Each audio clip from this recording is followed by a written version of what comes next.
अस्सलाम वालेकुम नाजरीन, आप देख रहे हैं आज तक पाकिस्तान न्यूज। मैं हूं जफर अब्बास और मैं हूं हमीदा जफर। खबरों के सिलसिले को जारी रखते हुए चलते हैं आज की इलाकाई खबरों की जानिब।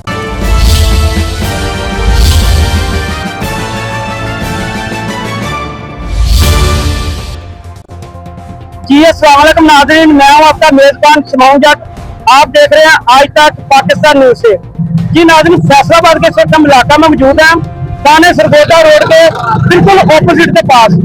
जी नाज़रीन, जिस तरह के सुबह सवेरे फैसलाबाद का मौसम चेंज हुआ, फैसलाबाद में बारिश शुरू हुई, उसी दौरान वज़ीर पंजाब मोहतरमा मरियम नवाज साहबा के अहकाम के मुताबिक पीछे मेरा अगर कैमरा दिखा सके तो फील्ड में वर्कर मौजूद हैं जो कि पानी को निकाल रहे हैं। साथ में जितनी बारिश हुई थी फैसलाबाद में 1 घंटे के दौरान बारिश हुई थी, पानी जो है काफी हद तक काफी ज्यादा था। लेकिन ये जो सेंट्री वर्कर है सारा दिन इन्होंने मेहनत करने के बावजूद पानी का इस वक्त काफी जो है पानी नीचे जा चुका है। अभी भी ये अपनी फील्ड में मौजूद है, अगर कैमरा दिखा सके। ये पीछे मोहतरमा मरियम नवाज साहबा की गाड़ी भी है जो इनके सेंट्री वर्कर हैं बतौर ये अपनी मेहनत सरंजाम दे रहे हैं ताकि पानी यहाँ से निकाल सके और सफाई के निजाम को बेहतर बनाया जा सके। जी।